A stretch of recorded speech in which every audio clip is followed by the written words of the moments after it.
So yun mga boss, no, meron sa atin nag-avail ng ating Amprac 10RU mga boss. May mixer on top. Yan siya. Meron siyang tornilyo at naka-textured finish. Gawa ng GSR Soundworks. Ang twist lock dito, merong rail, kakabitan ng ating mga processors, handle, at gulong. Yung gulong nito meron ng lock. At ayun yung kanyang mga takip.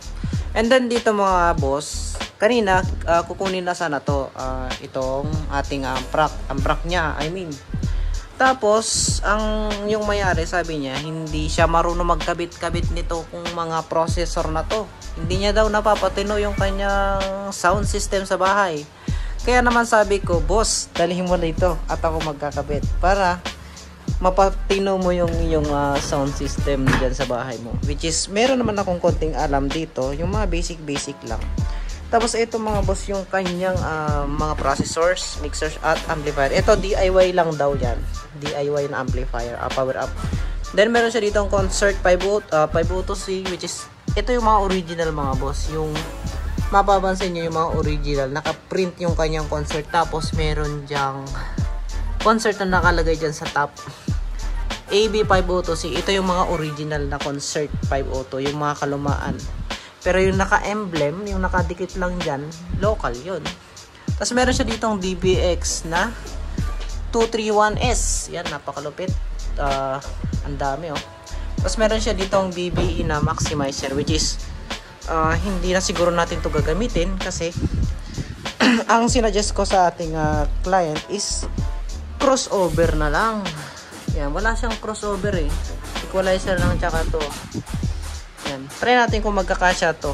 Tapos, sinuggest ko sa ating client mga boss ay gumamit siya nitong power controller natin na 10 channel. Para hindi na siya magsasaksak dito sa gilid. Tignan nyo naman yung kanyang amplifier rack ay nakasaksak dito sa gilid. Which is, napaka tignan. Tapos, tignan mo yung mga wire niya. Yan. Yan. Tignan pa natin kung maayos natin yan maya. Yan, yung kanyang mixer, yung Yamaha na 7 channel siguro to. Sabi ko, boss, avail ka nito sa akin, 10 channel power controller, napakaganda niyan. Para hindi ka na magsaksak, dagdag pogi pa sa inyong power Amprac. Tapos itong mga cable na yan, kakabitan natin. Set up pa natin. Tapos itong crossover na to mga boss yan. 231 ay hindi pala 234 na crossover. So yan, sinuggest ko na maggamit ka ng crossover kako. Ito tik.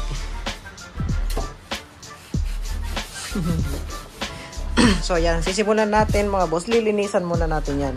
Tapos ililipat natin dito, tapos saka natin i-set up yung mga cable nya.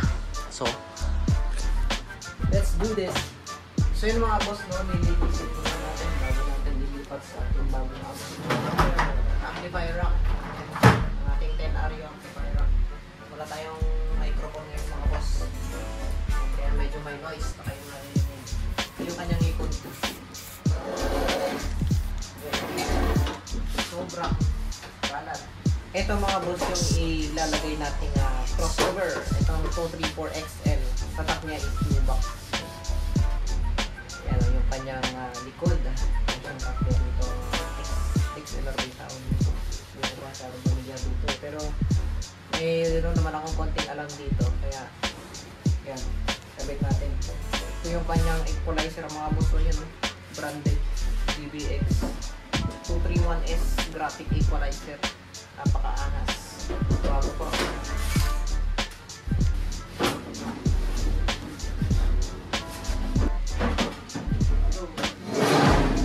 Grabe. Ano to? Made from Isabela. Mga DIYer ng mga power amp. Kaya wala siyang board.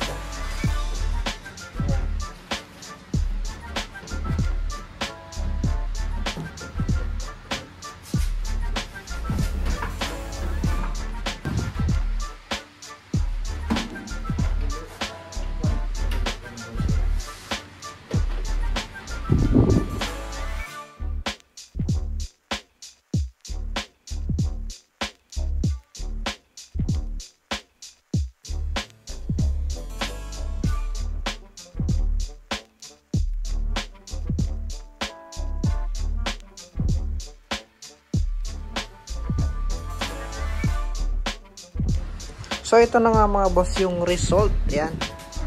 Hindi magkasya dito yung isa nating power control, kaya dito na lang nilagay, which is maliit lang naman yung mixer, kasya naman, kaya goods na yan.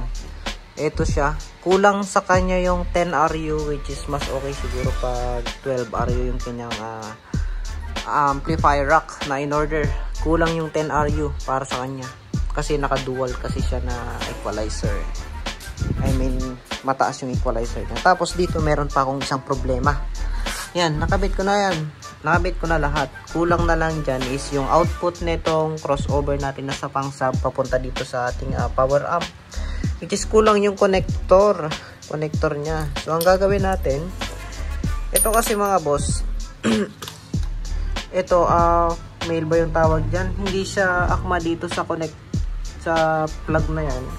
Kaya ang gagawin ko, papalitan ko to nitong male. Male ba tawag dito? Itong male. Ito yung female. Ito yung male. Ewan ko ba kung male o female dyan. So basta papalitan ko to nito para magkasya lang doon. So maghihinang pa ako nito. Yan. Ito lang kasi yung plug niya. RCA lang yung kanyang DIY power amp. Kaya naman magko-convert tayo ngayon. Yan. So hinangin muna para swak talaga doon. So yun mga boss, na hinang ko na yung isa. Yan. Yan, kung mapapansin nyo yung male natin is ginawa natin female. Nakita ko sa mga boss. Ito pala yung male. Ito yung female. Ito yung male, ito yung female. Yan. Nag-search ako sa Google. Yan. So hinangin pa natin yung isa para dalawa na sila. Yan.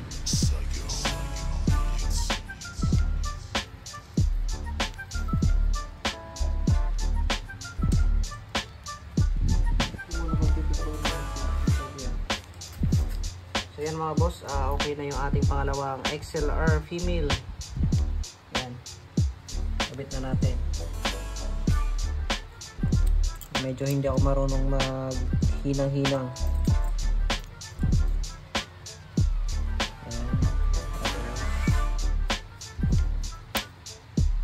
Lang.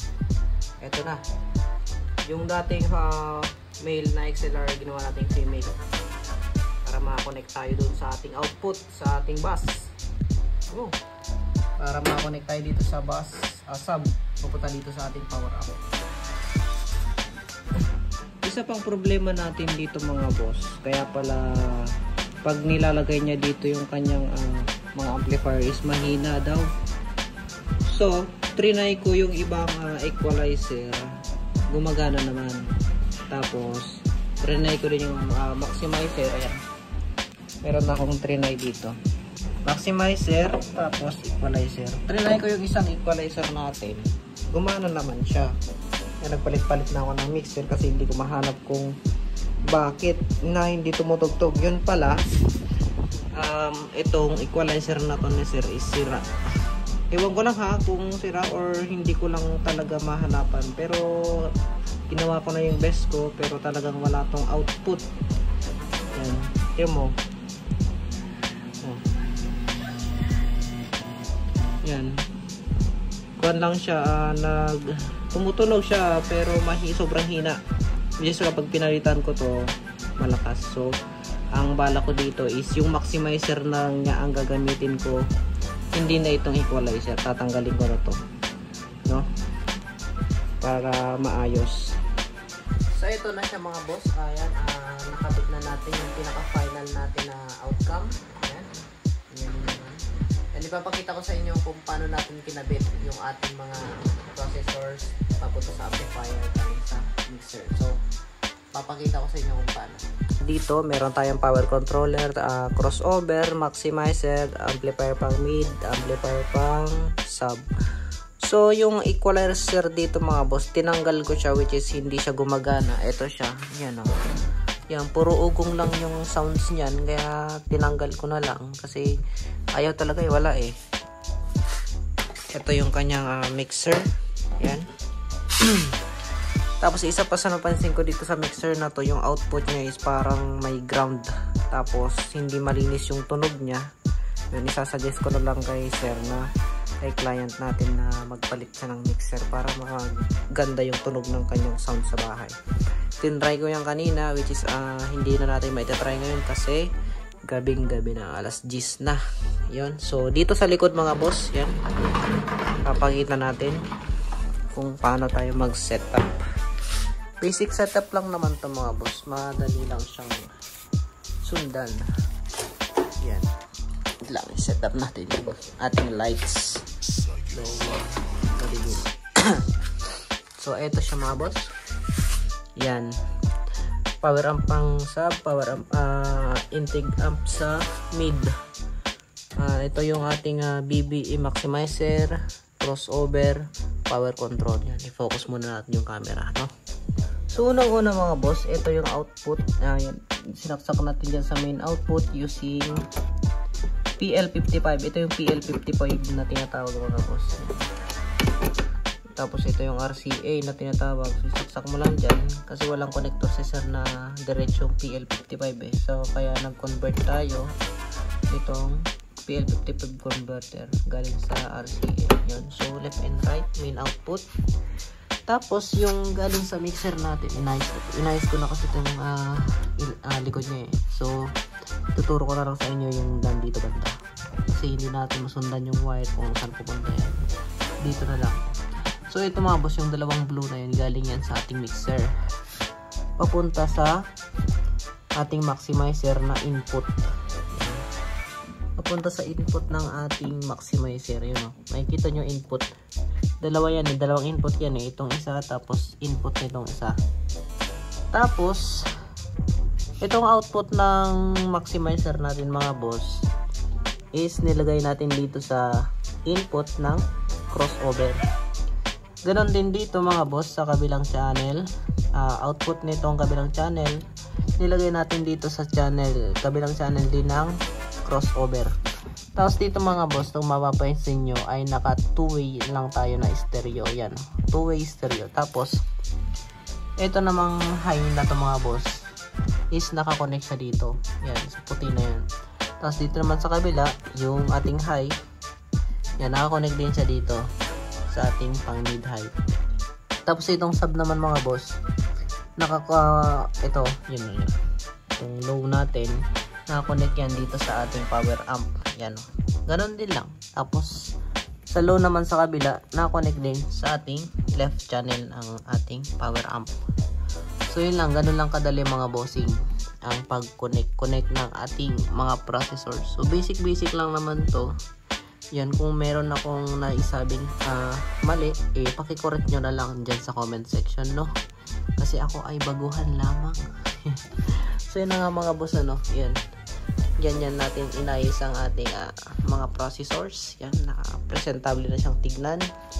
At ito yung kanyang amplifier rack na luma. Yan. Kung mapapansin nyo, dito yung pinaka power outlet nya, which is ito na yun. Power outlet yung hanggang 10 outlet yung pwede dyan. Pwede niyang saksakan ng kahit 10. Yan. So yun siya mga boss, no? Napakalupit. Ang magkagandahan dito mga boss ay natatakpan siya likod at harap para hindi siya maalikabukan. Yan, presentable na siyang tingnan.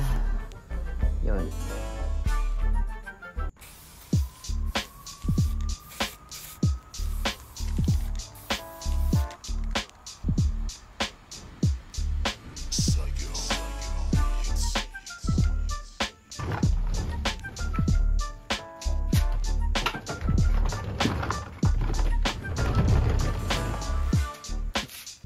So yun lamang mga boss, no? Kung bago ka lang sa aking YouTube channel ay huwag kalimutang mag-subscribe para naman updated ka sa mga i-upload kong mga tutorial at mga techniques about sounds. Yan. Subscribe.